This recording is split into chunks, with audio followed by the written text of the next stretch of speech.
नमस्कार मित्रांनो, मी समीर वेंगुर्लेकर, राहणार कुडाळ. मी कथा अभिवाचन करणार आहे. माझ्या कथेचं नाव आहे नराचा नारायण. तुळस गावातील वस्ती. एका मोठ्या रिंगणात एक तरुण दांडपट्टा फिरवत होता. रिंगणाच्या भोवतीने जमलेली मंडळी जल्लोष करत होती. "वा रे बहादूर, चैतासारखा दांडपट्टा चालवायला अख्ख्या पंचक्रोशीत कोणाला जमणार नाही." तितक्यात जैता परबानी म्यानातून तलवार काढून तलवारबाजी करायला सुरुवात केली. "सुंदर, काय तलवारबाजी करतो जैता? असा सत्पुरुष आपल्या गावाला लाभला हे आपले भाग्य." लोक आपापसात बोलत होती. तेवढ्यात गर्दीतून वाट काढत सदोबा धावत आला. "जैता, ओ जैता!" सदोबाचा आवाज ऐकून जैता परबाने तलवार म्यान केली आणि अंगावरचा घाम पुसला. "काय रे सदोबा, एवढी कसली घाई?"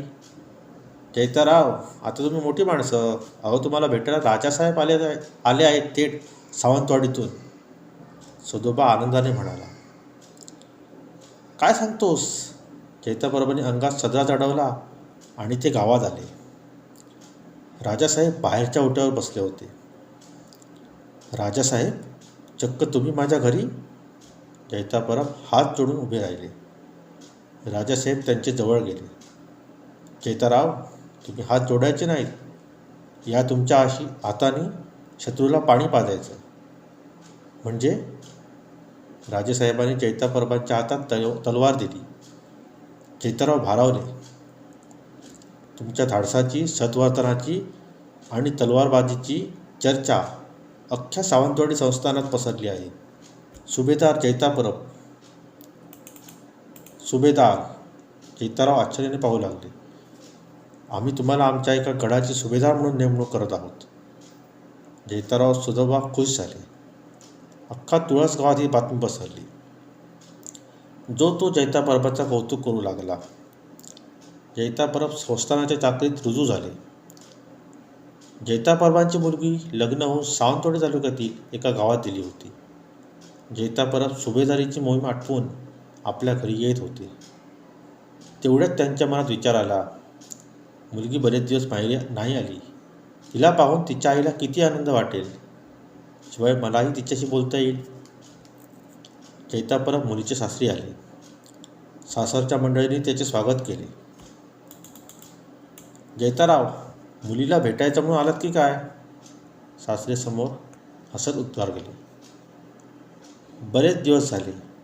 मुलीला माहेरी घेऊन जायचं होतं. तिच्या आईला राहवत नव्हतं." सासऱ्याने आपल्या बायकोकडे पाहिले. "ते बरोबर आहे, पण कुळंबीण कुठे आहे? कुळंबीण असल्याशिवाय मुलीला पाठवणार कशी?" "हां, कुळंबीण? अहो, मी थेट मोहिमेवरून आलो आहे. आत्ताच्या पुरतं मुलीला पाठवा." "अहो, प्रथा आहे ही. ती कशी मोडणार?" जैता परब बाहेर पडले आणि तुळस गावात येऊन नागल महार व कुळंबिणीला भेटले. दोघांना सोबत घेऊन पुन्हा ते मुलीच्या माहेरी यायला निघाले. जैता परबाने आपली तलवार सोबत घेतली होतीच. काही अंतर ते गेले असतील तेवढ्या झाडीतून भिल्लांच्या जमावाने त्याच्यावर हल्ला केला. कुळंबिणीच्या अंगावरचे दागिने त्याला लुटायचे होते. "कोण आहात तुम्ही? काय हवं तुम्हाला? आम्हाला जाऊ द्या. मुलीला आणायला जायचं आहे." जैता परब ओरडले. "आम्हालाही दागिने हवे आहेत. ते दे आणि जा." "ते दागिने तिचे आहेत. तुम्हाला दागिनेच हवे आहेत तर मी देईन, पण आता आम्हाला जाऊ द्या." पण भिल्लांनी कुळंबिणीचे दागिने लुटण्याचा प्रयत्न केला. तसे जैताराव चिडले आणि त्याने तलवार बाहेर काढली. भिल्ल आणि जैता परब यांच्यात जोरदार कडाजंगी झाली. जैता परबाची अप्रतिम तलवारबाजी पाहून भिल्ल पळून झाडीत लपले. झाडीतून बाण सोडून भिल्ल त्यांच्यावर हल्ला करू लागले. जैता परब त्यांचा प्रतिकार करू लागले. एवढ्यात आश्रयासाठी लपणाऱ्या कुळंबिणीला बाण लागला आणि तिचा जागीच मृत्यू झाला. जैता परब चिडले. लपून हल्ला करतात काय? म्हणून ते जशाने तलवारीने बाणांचा प्रतिकार करू लागले. पण एक बाण थेट त्यांच्या डोक्यात घुसला आणि जैता परब बेशुद्ध झाले. जैताराव नागलमाराने बसकण मारली. जैता परत जखमी आहेत ही संधी साधून भिल्लांनी कोळंबीचे दागिने लुटून जंगलात पोबारा केला. नागल्याने वनौषधीचा पाडा काढून जैतापरबांच्या जखमेवर लावला व त्यांना खांद्यावर घेऊन तुळस गावात जाण्यासाठी निघाला. वाटेत थकून भागून नागलमहार एका झाडाखाली बसला. ते नारूर गाव होते. नागल्याने जैतापरबांची अवस्था पाहिली. त्याला कसे तरीच वाटले म्हणून तो पुन्हा उठला. एवढ्यात झाडाजवळून जाणाऱ्या एका वैश्यगृहस्थाने त्यांना अटकले. कोण आहात आपण आणि यांना काय झाले? नागल्याने घडलेली सर्व घटना त्यांना सांगितली. तसा तो वैश्यगृहस्थ सुद्रीक जैतापरबांना आपल्या घरी घेऊन आला आणि त्यांच्यावर औषधोपचार सुरू केले. नागलमार हतबत्त होऊन पाहत होता. सुद्रीकने प्राणांची शर्त केली, पण बाण अगदी प्राणांतिक लागलेले असल्याने जैतापरबांनी प्राणत्याग केला. तो दिवस वैशाख वद्य चतुर्दशीचा होता. जैतापरबांच्या मृत्यूने नागलमहार कोसळला. नारूर गावातही बातमी पसरली. जो तो सुद्रीकाच्या घरी गोळा झाला. एवढ्या सुद्रीकाच्या अंगात कुठली तरी दैवी शक्ती संचारित झाली. नागला, इकडे ये. नागलमहाराने आश्चर्याने पाहिले. नागला, मी जैतापरब. अरे आता रडून काही होणार नाही. मी सांगतो ते ऐक. माझे शिर घेऊन तुळस गावात जा आणि तिथे माझे शिर ठेव. जैताराव, पण असं?